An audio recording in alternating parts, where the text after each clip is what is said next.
I managed my wife's father's investment fund for 14 years, making his partners billions. Then he declared at a party, "This is Jake, your wife's new husband. He will replace you, so clean your desk for him." Everyone clapped. "Finally," they said. The next morning, Jake smirked and asked, "Ready to hand over your client list?" I smiled back and said, "No, I'm here to." His smile immediately vanished, but I'm getting ahead of myself.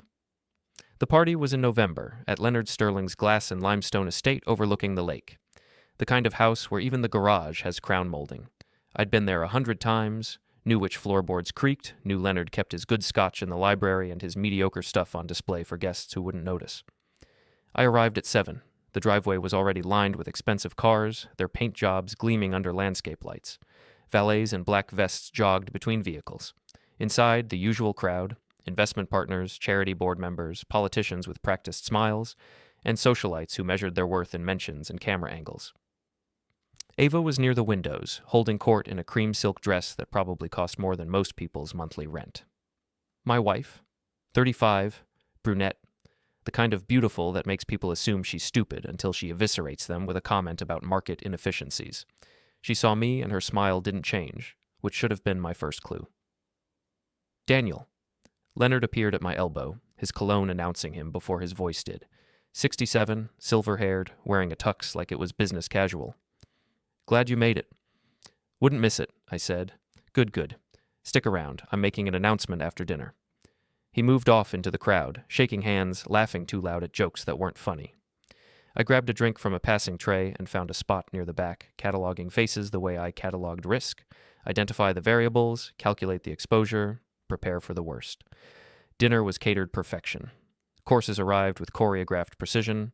Conversations hummed at that particular frequency of the wealthy, loud enough to seem engaged, quiet enough to keep secrets. I sat between a hedge fund manager's wife who talked about her Pilates instructor and a city councilman who wanted to know if I'd consider donating to his re-election campaign. "We'll see," I told him, which is rich person speak for no. Dessert came and went. Then Leonard stood, tapping his glass with a fork. The room quieted. "Thank you all for coming," he began. "I want to talk tonight about the future of Sterling Ridge Capital." I felt it then, that prickle at the back of your neck when you realize you've miscalculated something fundamental. For 14 years, my son-in-law Daniel Mercer has served as our chief investment officer. Leonard gestured toward me. A few people clapped politely. He's done admirable work, built relationships, managed portfolios, kept our clients happy.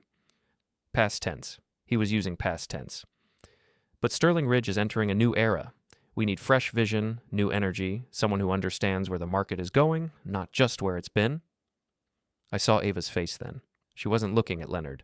She was looking at someone across the room. "So, I'd like to introduce you all to Jake Hollis. He's going to be joining our team as the new CIO. He's brilliant, he's hungry, and..." Leonard paused for effect. "He's going to be part of the family. Jake and Ava are getting married in the spring." The room did that thing rooms do when everyone's trying to process the same shocking information simultaneously. A beat of silence, then a confused murmur, then someone started clapping, and others joined in because that's what you do at parties when you don't know what else to do. Jake stood up. Mid-30s, probably spent 2 hours on his hair, wearing a suit that screamed, "I hired a stylist." He had that look guys get when they've convinced themselves they're the protagonist of reality. Cocky, bright-eyed, utterly certain the universe revolves around their ambitions. He walked over to Ava and kissed her. Not a peck, a statement. I sat there holding my whiskey glass, watching my wife kiss her future husband at my father-in-law's party while a room full of people I'd worked with for over a decade applauded the spectacle. The ice in my drink shifted, clinked. That was the only sound I remember clearly. Leonard turned back to me. "Daniel, I hope you'll make the transition smooth. Clean out your desk this week. Jake will need the space." More applause. Someone patted my shoulder. The councilman leaned over and whispered, "That's rough, buddy." I finished my drink, set the glass down, stood up. Every eye in the room tracked me, waiting for the scene, the outburst, the humiliation to complete itself. I walked over to Leonard, shook his hand. "Congratulations on the new direction." Then to Jake. "Welcome aboard." Jake's smile was all teeth. "Thanks, man. No hard feelings, right?" "None at all." I didn't look at Ava, didn't need to. I collected my coat from the foyer, nodded to the valet, and drove home through empty streets, past closed shops and dark office buildings. The apartment we'd shared felt different when I walked in. Everything looked the same but meant something else now. Her books on the shelf, her coffee mug in the sink, evidence of a life that had already ended. I just hadn't gotten the memo until tonight. I didn't break anything, didn't scream, didn't drink myself into oblivion. I opened my laptop and started making lists.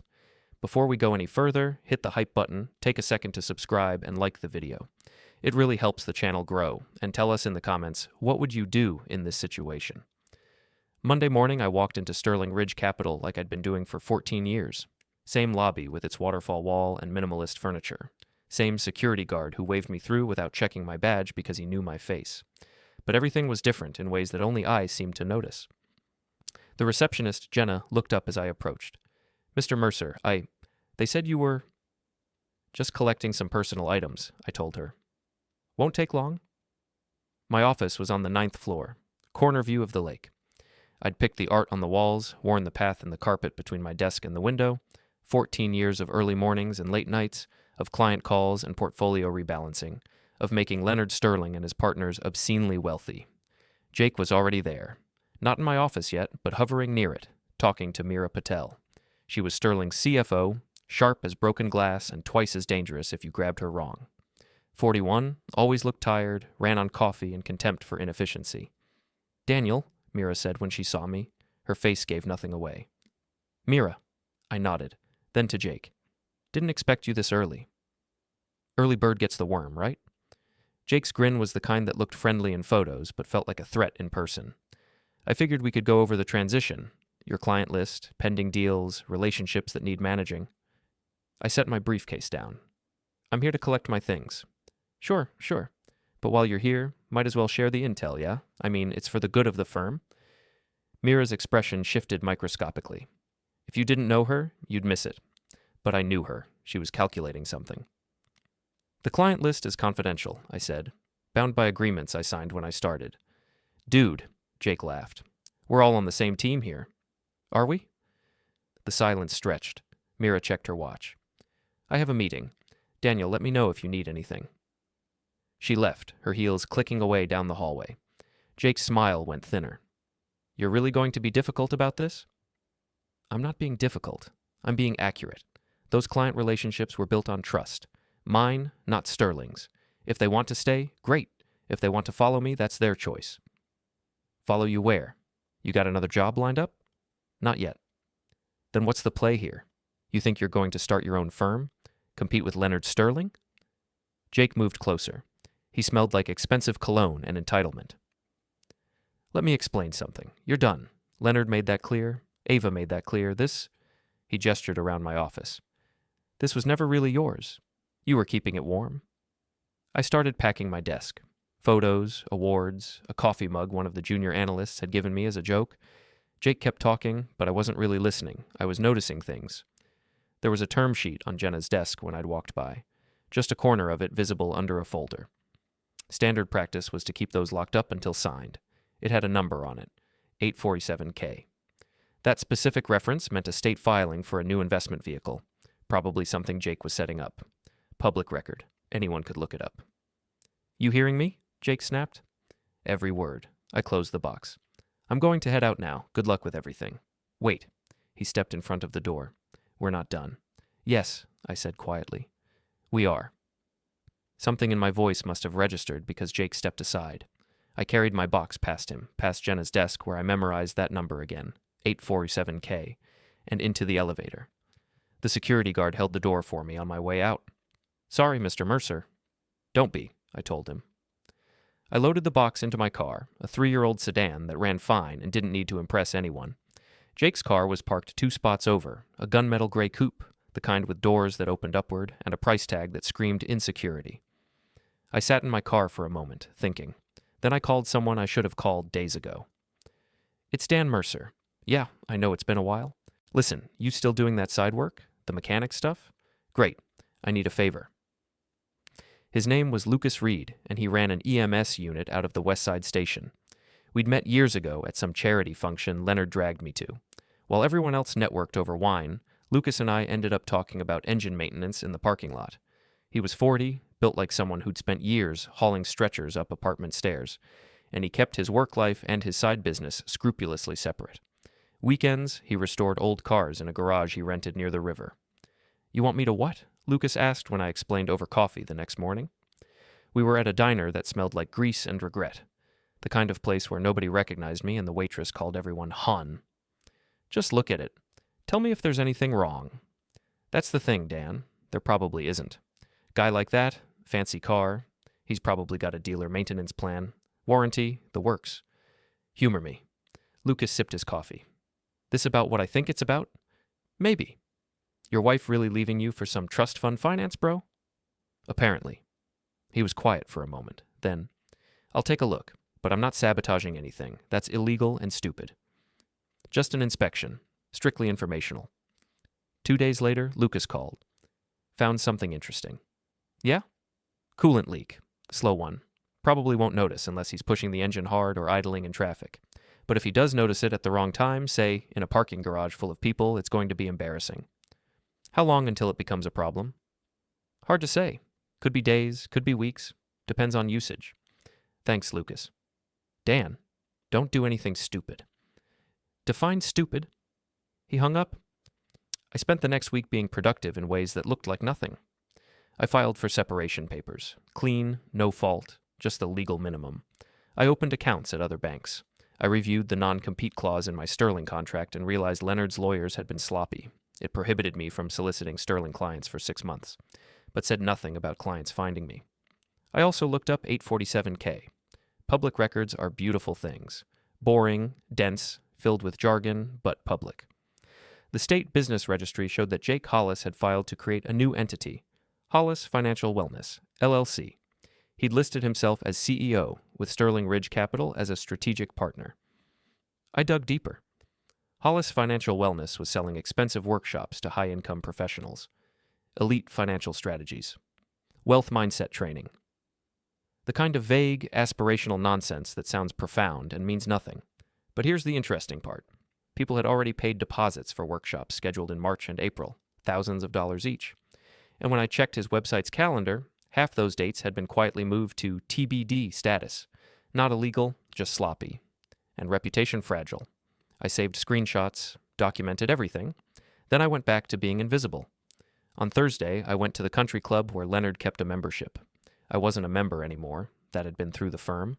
But I knew someone who was. Judge Laura Krell was 55. With gray hair she didn't bother dyeing and a serve that had won her 3 club championships. She was a family court judge, which meant she'd seen every kind of divorce, custody fight, and financial bloodletting the wealthy could devise. I found her on the tennis courts, finishing a match. "Daniel Mercer," she said, toweling off. "Heard about your situation. Drink?" We sat in the club bar, which was empty at 3 in the afternoon. She ordered sparkling water. I got coffee. "I'm not here for legal advice," I started. "Good, because I can't give it. Conflict of interest, probably." "I just want to know boundaries. What can I do? What can't I do?" Laura sipped her water. "In general terms, you can gather any information that's public, court records, business filings, social media posts. You can talk to people who voluntarily want to talk to you.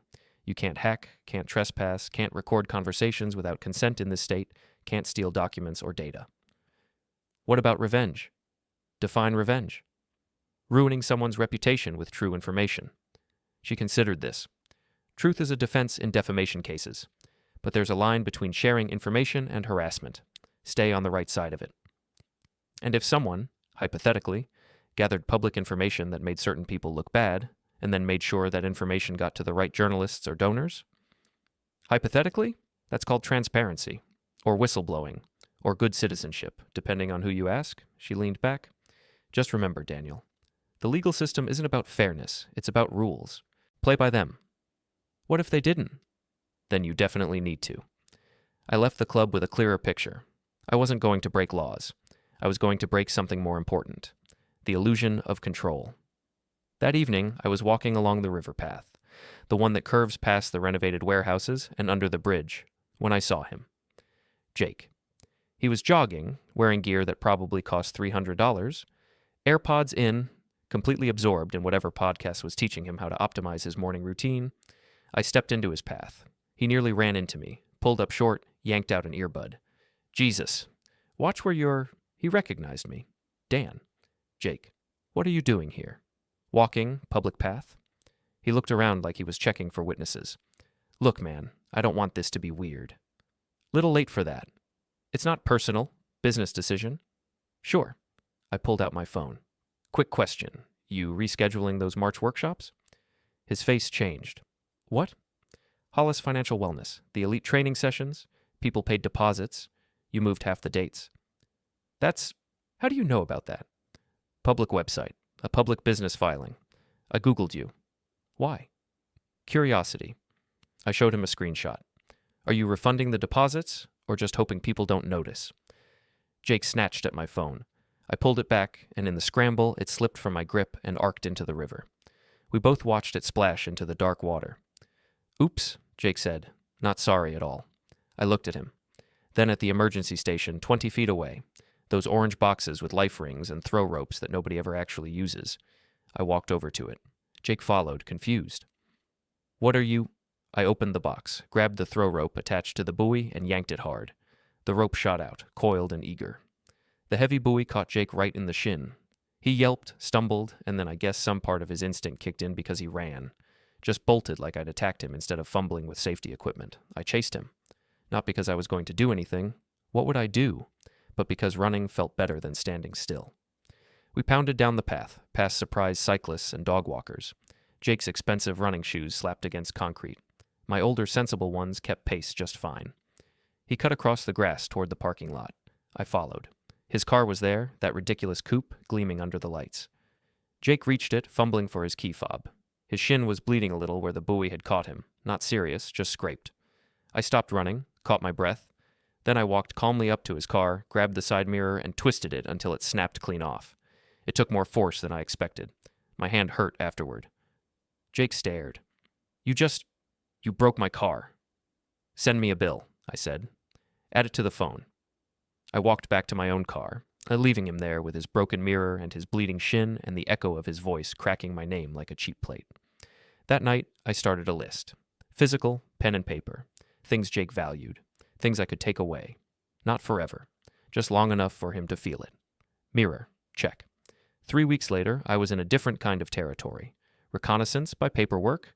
Not the adrenaline-fueled kind with hidden cameras or late-night stakeouts, but the quiet, meticulous kind where your enemies don't even know you're watching. Where the battlefield is a stack of public records, and every line item is a clue if you have the patience to read between them. Turns out, Sterling Ridge Capital's so-called charitable foundation published annual reports, required by law because even the most image-conscious hedge funds need their tax-exempt halo to gleam properly. Those reports, dull as they looked, were a goldmine. Lists of donors, grant recipients, event sponsors, and board members all laid out like a polite confession. I started noticing patterns. Connections invisible to the casual eye, but glaring to anyone who spent enough time following money trails. Ava Sterling's Impact Investment Initiative, for example, had held 4 donor retreats in the past year. That alone wasn't strange. High net worth philanthropy thrives on exclusivity and networking opportunities wrapped in virtue. But the locations? That's where it got interesting. 3 were at legitimate conference centers, predictable places with hotel ballrooms, panel discussions, and sterile coffee stations. The 4th, though, was different, a boutique hotel called the Riverside Inn, about 2 hours north, that marketed itself as a romantic getaway.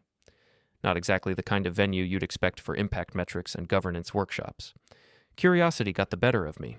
I called the place, pretending to be a corporate event planner looking to host a retreat. The events coordinator was a cheerful woman with the kind of upbeat tone that suggested she smiled even when she didn't mean it. "Oh yes," she chirped when I mentioned nonprofit retreats. "We hosted a lovely group last June. Sterling Foundation, I believe. Very professional, very polished. They booked our spa package, too. That one's always a hit." I kept my voice neutral. "And what does that include, exactly?" "Full-day spa access, massage services, and complimentary champagne for all guests. We also arrange private dinners if requested. It's a great team bonding experience." "Sounds more personal than professional," I said lightly. She laughed, a tinkling, rehearsed sound. "Well, it's important for nonprofit leaders to practice self-care, don't you think?" I thanked her and hung up. The whole conversation sat wrong with me, like an inside joke I wasn't supposed to hear. That night, I went online and dug deeper. Ava Sterling's Instagram account, still public, though I'd stopped following her months ago. offered a perfectly filtered window into the same weekend. There it was, a photo of Ava and 5 other women, draped in white spa robes, champagne flutes raised, smiles wide enough to sell toothpaste. The caption read, "Grateful for this circle of fierce female founders. Nagud desiran impact investing, vrijsturen worsh women holy adjaran our self-care." The comments section was a parade of emojis and affirmations. Love this. Goals. Such inspiration. No mention of tax-deductible luxury or donor-funded massages. It wasn't illegal, not in the strictest sense, just interesting. The kind of interesting that makes regulators twitch and auditors salivate. I checked the tagged accounts. One belonged to a life coach peddling $2,000 abundance manifestation courses. Another was a jewelry distributor in a thinly disguised MLM scheme. A third had once founded a tech startup that flamed out within a year, only to pivot into consulting and motivational speaking. A pattern was forming. This wasn't a professional retreat. It was a girls' trip with a tax write-off. I documented everything: screenshots, archived posts, cross-referenced dates. My desktop was starting to look like a detective's corkboard, minus the red string. Every line of text, every smiling photo, every innocuous caption became part of the mosaic. Then I turned my attention to the money. The Sterling Foundation's annual filings were dense but revealing. On the surface, they gave generously to the usual causes: literacy programs, scholarship funds, food banks. Enough to look legitimate. But buried deeper in the ledger were sizable grants to something called the Green Future Fund. The name sounded noble, forward-thinking, eco-chic. Except it wasn't a nonprofit. It was an investment vehicle. And its chair? Ava Sterling. Again, not illegal. Technically, foundations can make program-related investments that align with their mission, but most donors don't like discovering that their charitable contributions are being funneled into market-rate portfolios run by the founder's daughter. Even if the returns get recycled into future grants, the optics are terrible. And optics, in the Sterling universe, were everything. The hypocrisy wasn't financial. It was moral. I dug through press coverage. There were glossy magazine profiles of Ava, next-gen philanthropy, the future of impact investing, women changing the world. They painted her as a visionary, a compassionate disruptor in designer heels. But when I compared publication dates to the foundation's expense reports, a pattern jumped out. Each article coincided neatly with ad buys or event sponsorships placed in the same magazines. Not pay-to-play in the strict sense, but close enough to leave the faint scent of quid pro quo. Meanwhile, I hadn't forgotten Jake. His leadership workshops had become another puzzle. I'd been tracking the pattern. Events announced, deposits collected, dates postponed. A carousel of reschedules, excuses, and vanishing communication. The website still promised transformational experiences for conscious entrepreneurs, but the only transformation happening was in the bank accounts. A few whispers on social media confirmed it. One attendee complained about being ghosted after paying a deposit, but the tweet disappeared within hours. Fortunately, screenshots live forever. Lucas called again. He always called at inconvenient times, like his voice existed to interrupt the quiet clarity of my thoughts. "You're really going down this road?" he asked, his tone half warning, half pleading. "What road?" I played dumb, but we both knew the game. "Come on, Dan. I'm hearing things. People talk." "People always talk. What are they saying this time? That you're digging into Sterling business? That you're asking questions? That maybe you're planning something?" "I'm just researching. Public information, nothing illegal about curiosity." "Yeah, well, public information has a way of becoming public drama." He hesitated. "Be careful." "Always am," I lied, but I wasn't. Not really. The truth was, I'd been cataloging pressure points, personal, professional, reputational, and waiting for the right moment to apply force. Every thread I pulled revealed another one underneath, and I couldn't stop pulling. The story wasn't about corruption in the traditional sense. It was about entitlement, about how people like Ava and Leonard believed rules were something to be managed, not followed. The more I uncovered, the clearer the picture became. Sterling Ridge Capital's charity wasn't a beacon of altruism. It was a mirror reflecting their vanity. Grants went to causes that offered maximum visibility, minimum accountability.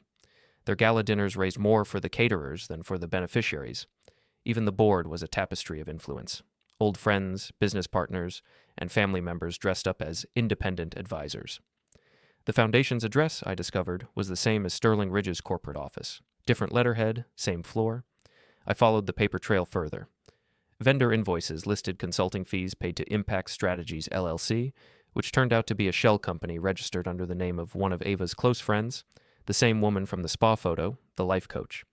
The payments were categorized as program development. I laughed when I saw that. Program development for what? Bubble baths and gratitude circles? The foundation's website was another exercise in image management. Photos of smiling children in underfunded schools, clean water projects overseas, community gardens in urban neighborhoods, all neatly curated stock imagery. The captions were full of corporate jargon, leveraging resources, driving systemic change, aligning capital with conscience. Words polished smooth by PR hands until they meant nothing. The mission statement was long enough to sound impressive and vague enough to evade scrutiny. I printed out the financials, spread them across my kitchen table, and started drawing connections. The Green Future Fund led to another entity, Sterling Innovations, an early-stage investment firm that had co-invested in several of Ava's impact startups. One of those startups had already folded, taking its investors' money with it, but the press release announcing its launch still sat proudly on the foundation's website. Failure, I realized, didn't exist in their world, only learning experiences. And yet, the cracks were showing. Employees came and went at suspicious rates. Former interns posted cryptic reviews on anonymous boards. Toxic culture disguised as purpose. They say it's about impact, but it's really about image. I reached out to one of them using a burner email. She never replied, but the message was marked read. That was enough to know she'd seen it, and enough to guess why she stayed silent. Still, I pressed on. Because this wasn't just about Ava, or even about the foundation. It was about Leonard, her father, Sterling Ridge's founder, the man whose money fueled all of it. His philanthropy was his armor, his legacy, his redemption story. Without it, he was just another Wall Street name with too many zeros attached to his sins. Ava was the face of his rebranding, and I was starting to understand how carefully that face had been constructed. Every move, every post, every headline, it all fed the same machine, and the machine needed constant maintenance. That's where I came in. Or rather, that's where I'd been once upon a time before things went sideways. Before I started asking questions that polite people didn't ask. Before I stopped playing by the unspoken rule that said, as long as the check's clear and the smiles are photogenic, don't look too closely. The closer I looked, the harder it was to stop. I'd sit up at night, scrolling through archives, matching dates, tracing shell companies. My coffee table was buried under binders, each one labeled Ava, PR, Leonard, Investments, Foundation, Filings, Jake, Workshops. My apartment smelled like printer ink and obsession. Sometimes I wondered what I was really doing, investigating, or just exercising something personal I hadn't admitted to yet. But then I'd find another breadcrumb, and the doubt would vanish. There was purpose in the pattern. There was intent in the lies. And if I followed them long enough, I'd find the rot at the center. I always did. One night, I went back to the Riverside Inn's website. The gallery showed sunlit decks, riverside views, couples holding hands in robes. A luxury meant for intimacy, not impact investing. I imagined Ava there, glass in hand, laughing with her fierce female founders. Did they talk about market trends between facials, or about how easy it was to turn good intentions into profit when no one bothered to question the math? Maybe both, maybe neither. Maybe they didn't even think of it as wrong, just another perk of playing in the philanthropic sandbox. The next morning, I got another call from Lucas. Dan, he said, voice low. I mean it. Back off. You think you're just pulling threads, but those threads are tied to real people. Powerful people.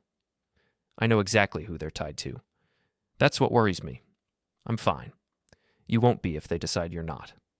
He hung up before I could answer. I sat there for a long time, staring at the wall. Then I turned back to the files. The patterns had sharpened into something undeniable. I wasn't chasing ghosts anymore. I was tracing a map that led straight to the heart of the Sterling Empire. And the moment to act, the one I'd been waiting for, was coming faster than I'd planned. Because sometimes the truth doesn't wait for permission. It forces its way out, dragging everything into the light with it. I was having coffee with Meera Patel, unofficial, off books, at a cafe far from Sterling's usual haunts. She'd reached out through a mutual contact, said she wanted to discuss opportunities. You're starting your own firm, she said. Not a question. Considering it. You'll need clients. I'll find them. Meera stirred her espresso. What if one found you? I waited. The Riverside Pension Fund is unhappy with Sterling. Returns are fine, but attention is lacking. Leonard's been absent lately. Jake's too busy building his personal brand to manage their account properly. They're considering moving. To where? That depends on who asks. I understood. Why are you telling me this? Because I'm tired of cleaning up incompetence. Leonard's losing his grip, literally. He repeated the same story 3 times at last week's board meeting. Word for word identical. Didn't even realize it. He's getting old. He's getting impaired. And nobody wants to admit it because admitting it means dealing with succession. Ava thinks she's heir apparent, but the board doesn't trust her. Jake's a joke. I'm doing 3 jobs while Leonard plays king and Ava plays philanthropist. What do you want? I want Leonard to retire gracefully with a proper package. I want governance that functions. And I want competent people managing money. She pushed a business card across the table. Riverside's CFO. He'll take your call. Why help me? I'm not helping you. I'm helping me. You succeed. Leonard looks bad for letting you go. Board loses confidence. I position myself as the steady hand. Everybody wins except the people who deserve to lose. I took the card. You're playing both sides. I'm playing all sides, Mira corrected. That's how you survive at Sterling. She left cash for her coffee and walked out. I called Riverside that afternoon. The CFO, Thomas Brenner, was cautious but curious. Daniel Mercer, I remember you. You ran the Sterling pension portfolio before I left, yes. I heard different versions of that story. I'd be happy to share mine. We met for lunch. I showed him my track record, 14 years of returns, client retention rates, the portfolio strategy I'd built from scratch. All verifiable, all public if you knew where to look. Why'd you really leave? He asked. Personal differences with leadership direction. That's a polite way of saying something. It's the true way. Thomas considered this. We're looking for steady, boring competence. Can you deliver that? That's all I've ever delivered. No drama, no revenge plays. I don't want Sterling coming after us. I'm not stealing clients. I'm accepting new ones who find me. Fine line. I stay on the right side of lines. He offered his hand. I'll need board approval, but I think we can work together. Walking out of that lunch, I felt something I hadn't felt in months. Momentum. But momentum cuts both ways. That evening, I got a call from an unknown number. Mr. Mercer, this is Connor Blake. I do PR for Sterling Foundation. I'd heard of him, the kind of consultant who makes problems disappear and good press appear. Expensive and effective. What can I do for you, Connor? It's more what I can do for you. I understand you're experiencing a difficult transition. That's one way to put it. I want you to know that Sterling values your contributions. If there's anything we can do to make this easier. Like what? Well, references, for instance. Recommendations. Introduction to potential clients. We want to ensure your landing is soft. Translation. Shut up and we'll be nice.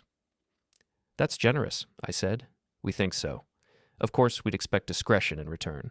No public statements, no disparaging comments, a mutual non-disclosure regarding internal operations. You mean a gag order? I mean a professional courtesy. I'll think about it. Don't think too long. These offers have expiration dates. He hung up. I sat there in my quiet apartment, holding my phone, and realized something important. They were scared. Not of what I'd done, of what I could do, which meant I had more leverage than they thought I did. Revenge, I was learning, isn't a single act. It's a campaign. You gather intelligence, identify vulnerabilities, apply pressure at precise moments, and watch the dominoes fall. The trick is making it look like they fell on their own. It's not about anger or passion. That burns too fast. It's about control, patience, precision. A long game played in the shadows, with whispers instead of shouts and nudges instead of blows. I started small, quietly, with gossip, not spreading it. That's amateur work. Too visible, too traceable, but by positioning myself where gossip naturally flows. The right gym, the right cafe, the right after-work bar where Sterling people still gathered to decompress and boast. I became a part of the landscape, someone you'd forget was there, but who always seemed to overhear just enough. Take the gym, for instance. I joined the same one Jake used, not to confront him, not yet, just to exist in his orbit. Rich people love talking at the gym. They think sweat and exhaustion grant them privacy.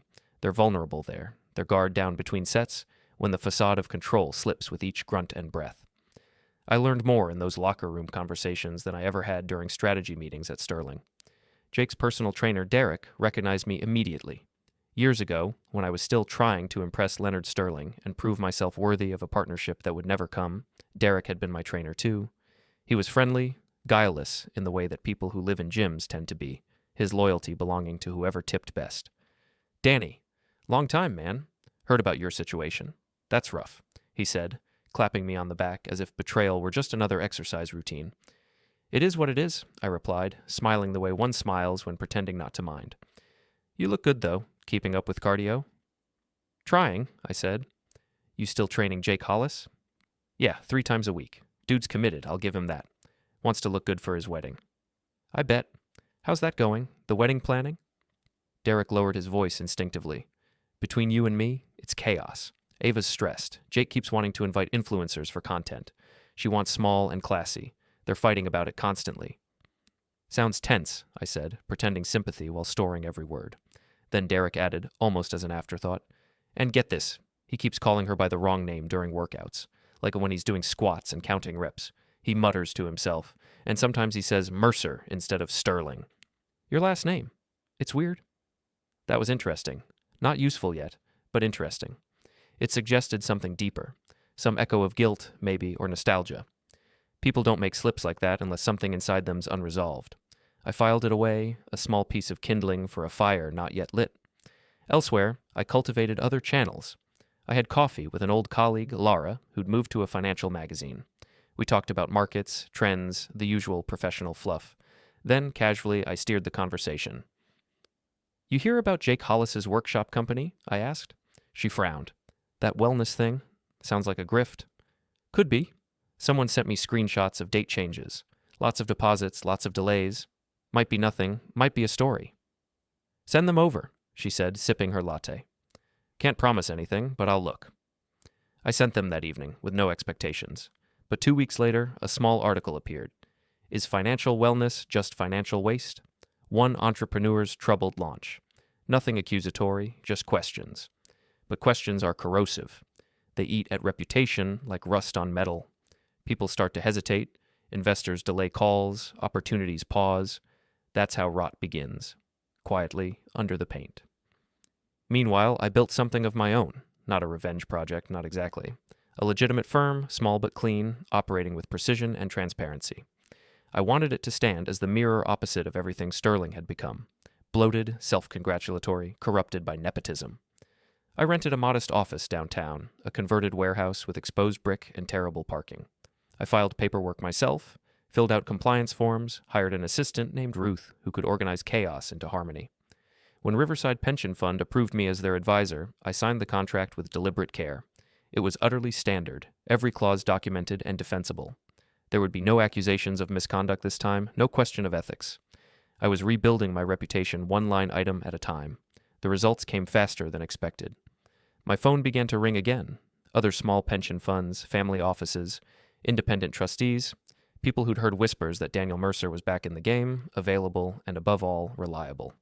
Importantly, not at Sterling anymore. I was careful. I returned every call. Declined anyone with active Sterling contracts, documented every conversation. The key to surviving in a world that trades on perception is not merely to be ethical, but to be seen as ethical. Every email was measured, every handshake recorded in my mental ledger. While my firm grew quietly, I kept watching. Leonard's decline, once whispered, became harder to hide. He missed a board meeting, the first in 30 years. He sent an email meant for someone else, a minor embarrassment, but these things accumulate. At a charity gala, I heard he introduced his wife as his late mother's name.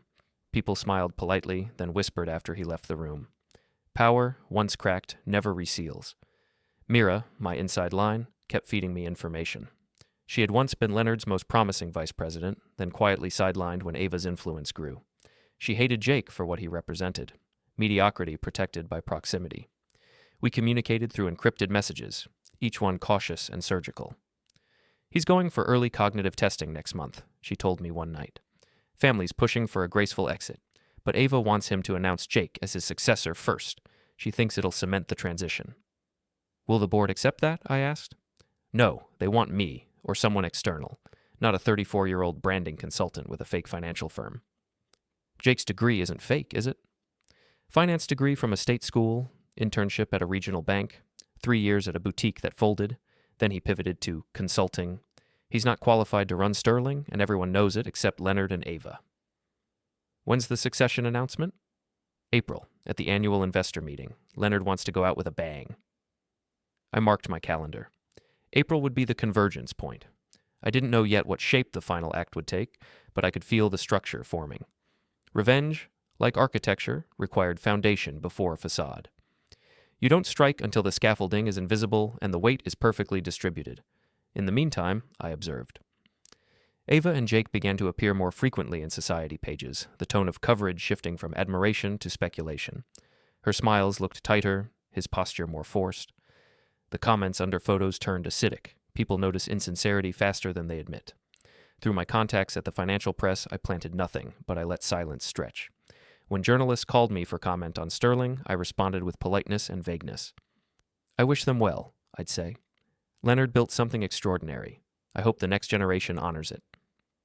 That single word, hope, did more damage than a dozen accusations. Hope implies doubt. In early March, I attended a charity dinner where half the city's financial elite were present. Jake and Ava arrived late, glittering, pretending harmony. I watched from a corner as Jake drank too quickly, laughed too loudly, tried too hard. Leonard wasn't there. People noticed. The murmurs began. Mira texted me later that night. He's deteriorating faster. Confused during calls. Referred to Jake as our intern. Ava's furious. Good, I replied. By late March, rumors began circulating about Sterling's internal instability. A mid-level compliance officer leaked that key clients were exploring alternatives. Mira confirmed that the board had quietly contacted a recruitment firm, just in case Leonard's transition plan collapsed. That's when I moved the second piece. A former client of mine, recently courted by Jake's team, forwarded me their proposal. It was amateurish. Typos, inflated projections, recycled copy from Sterling's older decks. I sent it anonymously to a rival consultant known for his social media commentary. Within days, he'd posted a thread dissecting lazy trends in financial branding, using Sterling's document as a case study. He never named them directly, but everyone in the industry recognized the design style. The ridicule spread fast. Jake tried damage control, issuing statements about unauthorized materials and internal reviews. But the narrative had already turned. Once the scent of incompetence clings, no amount of cologne masks it. Meanwhile, my firm gained another 2 clients, not because of active pursuit, but because people like to believe they're aligning with integrity when others fall. The contrast was working in my favor, effortlessly. The week before the investor meeting, Mira sent me one final update. Leonard's speech is locked. Ava edited it heavily. It praises Jake, calls him the future, but he's been rehearsing and keeps stumbling. He forgets names. If he falters live, it'll be disastrous. What's the contingency? Board wants to let him proceed, quietly hoping he proves them right by failing publicly. I almost felt sorry for Leonard. Almost. But empathy has no place in campaigns like this. He'd chosen Jake over me, over competence, over sense. Actions have consequences. April came. The investor meeting was held at the downtown conference center, an event designed to exude confidence and legacy. I wasn't invited, of course, but I didn't need to be. Mira sent me a live feed from the back of the room. Leonard took the stage slowly. His once commanding presence diminished. He smiled, read from the teleprompter, stumbled twice. When he announced Jake as his heir to the Sterling vision, the applause was polite but strained. Then, unscripted, he began to ramble. Mentioned old colleagues long retired, confused dates, even misnamed Jake once as Daniel. The silence that followed was exquisite. The next morning, headlines didn't call it a collapse, they called it a moment of concern. But concern is the first domino. Investors panicked quietly at first, then collectively. By the end of the week, Sterling's board had announced an emergency review of leadership. Ava's name disappeared from public statements. Jake's wellness company website went offline for maintenance. I didn't gloat. I simply went back to work, advising clients, expanding my firm, hiring 2 new analysts. Revenge isn't about the thrill of the fall, it's about watching equilibrium restore itself, justice disguised as coincidence. When Mira texted me later, he's stepping down, board's appointing interim leadership. Jake's out. I only responded, understood. Then I closed my phone, leaned back in my chair, and exhaled. The campaign was complete, not with explosions or public spectacle, but with quiet inevitability. Because revenge, properly done, doesn't announce itself. It simply looks like gravity. April arrived cold and gray. The investor meeting was scheduled at Sterling's headquarters, a glass tower downtown with their logo etched into the lobby floor. I wasn't invited. I wasn't supposed to be there. But I'd spent 14 years managing investor relationships. I knew which board members hated Leonard's ego, I knew which analysts were hungry for drama, and I knew that board meetings had an observer section for significant stakeholders. Riverside Pension Fund, as a client, could send a representative. That representative was me. I arrived early, wearing a suit that was professional without being flashy. Signed in. Sat in the back of the conference room with other observers, fund managers, investor relations people, a couple of journalists covering financial services. Leonard opened the meeting with his usual bluster. Performance numbers, growth projections, vision statements. Then he introduced Jake. Our new chief investment officer has brought fresh energy to Sterling Ridge. His innovative approaches to client engagement and market positioning represent the future of wealth management. Jake stood up. He'd gotten a haircut, looked nervous despite his smile. Thank you, Leonard. I'm honored to step into this role. As many of you know, my background is in financial wellness and accessibility. I believe Sterling Ridge can expand beyond traditional investment services into a more holistic wealth ecosystem. Buzzwords. Empty calories for the brain. One of the board members, a woman named Patricia Chen, no relation to anyone, raised her hand. Can you elaborate on your experience managing institutional portfolios? Jake's smile tightened. While my direct experience is more client-facing, I've been working closely with the Sterling team to understand their systems and strategies. For how long? 3 months? Silence. The kind that has weight. Another board member. What's your track record? Quantifiable returns? Well, Hollis Financial Wellness has generated significant revenue. From workshops, correct? Not investments. Our curriculum is based on proven financial principles. Mr. Hollis, Patricia again, I'm sure your seminars are very inspiring, but this is a $9 billion fund. Do you have any experience managing anything close to that scale? Leonard cut in. Patricia, we've already discussed this. Jake has my full confidence. Your confidence isn't the issue. Due diligence is. The room shifted. You could feel it. Power moving like water, finding a new level. Mira, sitting at Leonard's right, slid a folder across the table to Patricia. The board asked for background verification. Here's the completed report. Patricia opened it. Read. Her eyebrows went up. It says here that Hollis Financial Wellness has rescheduled or canceled 60% of its advertised workshops over the past year. Is that accurate, Mr. Hollis? Jake's face reddened. There were logistical challenges. It also notes multiple complaints about deposit refunds. Have those been resolved?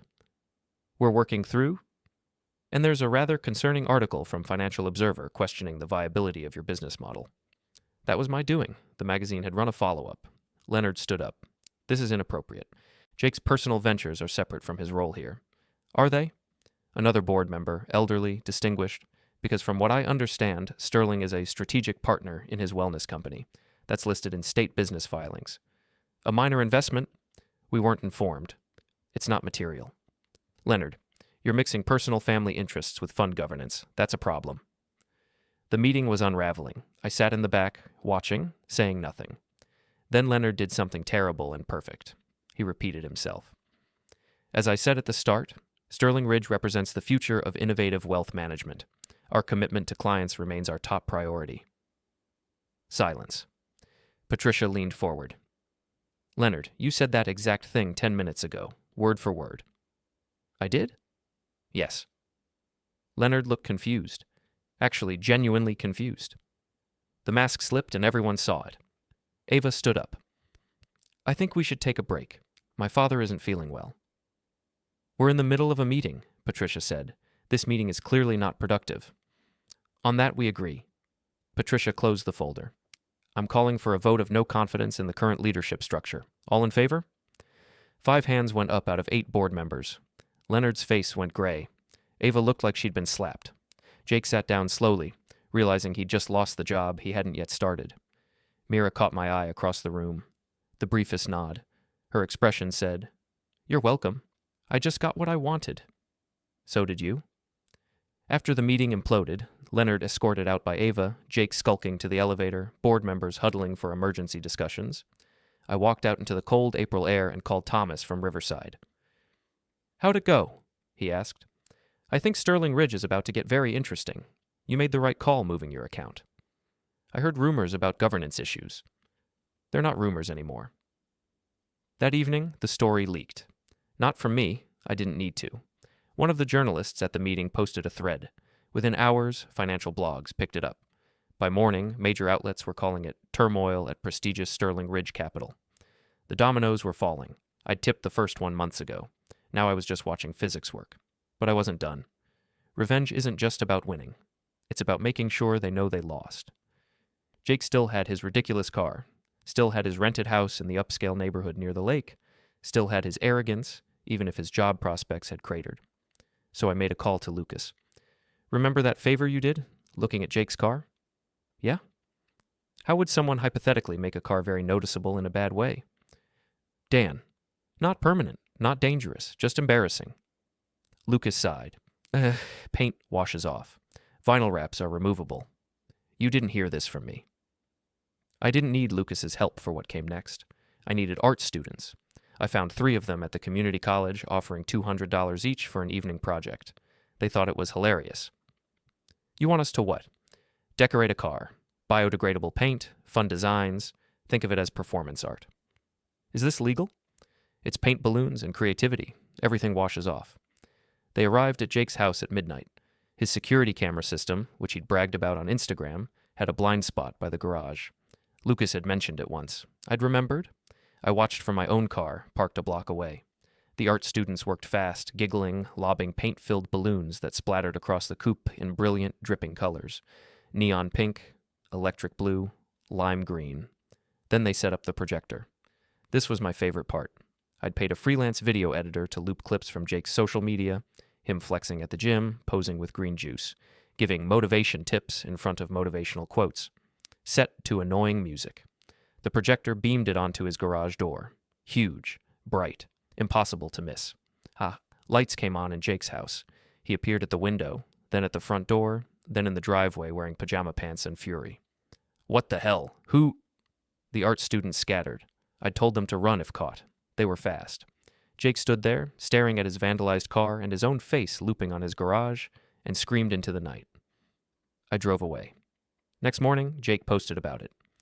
Targeted harassment by cowards. Already filed a police report. This is what jealousy looks like. The comments were not sympathetic. Half the people thought it was hilarious. The other half thought he deserved it for being that finance bro who scams people. No police came to my door. No charges filed. Because Jake would have to explain why someone targeted him, and that meant admitting to the Sterling mess, the workshop failures, everything he wanted to bury. But I still wasn't done. I drove to his house the next afternoon, walked right up to his paint-covered car where he was trying to hose it off. Hey, Jake. He spun around, hose in hand. You did this. Did what? Don't play stupid. I know it was you. You have proof? I don't need proof. You kinda do. That's how accusations work. Jake dropped the hose, walked toward me. You think you're clever? You think ruining my car fixes anything? I think you got what you deserved. For what? For winning? For getting the girl, the job, the life you couldn't keep? For being a smug piece of mediocrity who thought stealing was the same as earning? Jake shoved me, hard. I didn't shove back. Just stood there. He shoved again. Come on, fight me. No. He wound up for a punch. Telegraphed it like an amateur. I stepped aside and Jake stumbled forward, his momentum taking him past me. He fell, caught himself on his hands, scraped his palms on the concrete. His security camera got it all. Him shoving me twice while I stood still, him swinging and missing, him on the ground. Enjoy your footage, I said, and walked away. Jake didn't call the police? Couldn't. The video made him look pathetic. I went home and added confrontation complete to my list. 2 weeks later, Jake's workshop company quietly dissolved. Website went dark. No refunds issued, but no new victims created either. He couldn't sustain the business without capital, and Sterling wasn't funding him anymore. Ava's impact investing arm also shut down. Too many questions from donors. The foundation released a statement about restructuring priorities and focusing on core mission. Leonard officially retired. Announced it through a press release written by PR professionals who made it sound graceful instead of forced. Mira became interim CEO. The board started a search for permanent leadership, but everyone knew she'd get it. She was the competent one, always had been. And me? I was building something clean. Mercer Advisory Group. 3 employees, 12 clients. Modest office. No flash, just substance. I could have stopped there. Should have, probably. But there was still the wedding.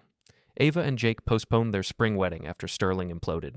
Pushed it to winter, December, at one of those renovated warehouse venues downtown. High ceilings, exposed brick. the kind of place that photographs beautifully. I wasn't invited, obviously, but it was a public venue hosting a large party, and the warehouse district had open-access loading areas. I didn't crash the wedding. I observed from outside, through the massive windows, watching the spectacle.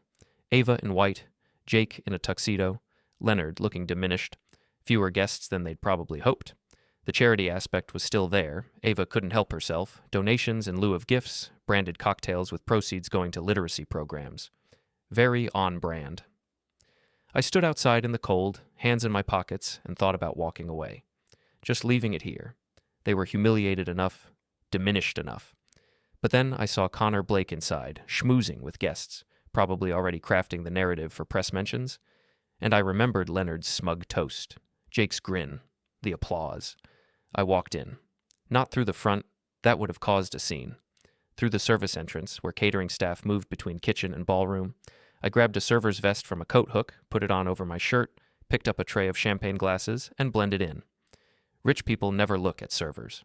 We're furniture. I circulated, listened to conversations, picked up details. The wedding was being filmed for a brand content partnership with a lifestyle website. Jake had negotiated it as a revenue stream. Ava thought it was tacky but went along. A bridesmaid complained loudly about the chaos of planning. They've changed vendors 3 times. Nothing's been easy. A groomsman joked, "If this marriage lasts 2 years, I'll eat my bow tie."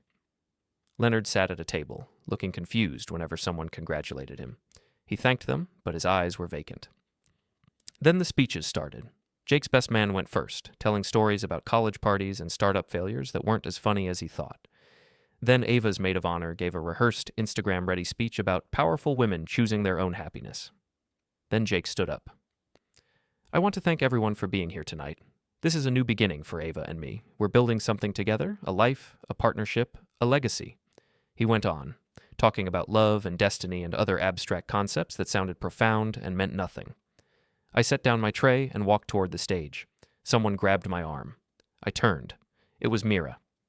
"Daniel, what are you doing here?" "Finishing something." "Don't.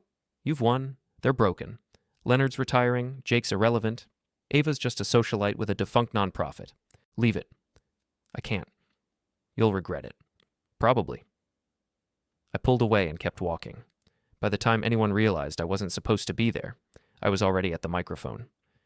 Jake saw me first. His face went white. "What the—" I spoke over him.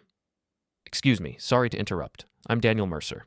For those who don't know, I used to be married to the bride, and I worked for her father for 14 years. The room went silent. Someone gasped. Cameras were absolutely rolling. "I'm not here to object or cause drama. I'm here to make a donation." I pulled out an envelope, held it up. "This is a check for $10,000 to the Literacy Foundation, in honor of Marcus Williams." "Who?" someone whispered. "Marcus Williams worked in Sterling Ridge's back office for 12 years. He was laid off last month during the restructuring. He has 3 kids. He taught himself to read as an adult and volunteers at weekend literacy programs. Most people here have never heard of him because Leonard Sterling never bothered to learn the names of anyone beneath executive level." I looked directly at Ava. "You talk about impact, about lifting others, but you only lift people who can lift you back. Marcus can't give you Instagram content or tax deductions or magazine covers, so he's invisible." Ava's face was frozen somewhere between rage and humiliation. "This donation isn't about you," I continued. "It's about actually helping someone instead of performing help for an audience." I set the envelope on the gift table. "Congratulations on your wedding. I hope it lasts longer than your foundation did." Then I turned to the crowd. "Transparency is the luxury we can all afford." I walked toward the exit. Security was moving toward me, too late and too confused to act decisively. Someone in the crowd started clapping. Slowly at first, then others joined. Not many, but enough. I could hear Jake's voice rising behind me. "Someone get him out." And Ava, "Stop filming, stop." But the cameras were still rolling. This would be on gossip sites by morning. I walked out into the December cold. Snow was starting to fall, those fat flakes that look pretty and melt into slush immediately. I heard footsteps behind me, turned. It was Jake, coatless, furious. "You couldn't let it go. You couldn't just let us be happy." "Happy? You're not happy. You're performed and packaged." I love her. "You love what she represents. Access, status, validation." Jake stepped closer. You're done now. Legally, reputation-wise, socially, I'll make sure everyone knows what you did tonight. Everyone already knows. That's the point. And that he reached for me, whether to shove or punch. I didn't wait to find out. I grabbed his wrist, twisted, used his momentum to spin him toward the loading dock. He crashed against a dumpster with a hollow bang. Not hard enough to injure, hard enough to scare. I walked to where Jake's rental car was parked. The coupe was gone, replaced by a sensible sedan. His key fob was visible through the window on the passenger seat. He'd locked himself out. I tried the doors, locked. Looked at the loading dock's freight elevator nearby. Old, industrial, the kind with a cage door and exposed shaft. The key fob glinted at me through the window. I picked up a piece of broken concrete from the loading dock, weighed it in my hand, then lobbed it through the sedan's window. Glass shattered. I reached in, grabbed the fob, walked to the freight elevator, and dropped it down the shaft. The metal clink echoed as it fell, 3 stories down to the dark basement. Jake was picking himself up, breathing hard. You're insane.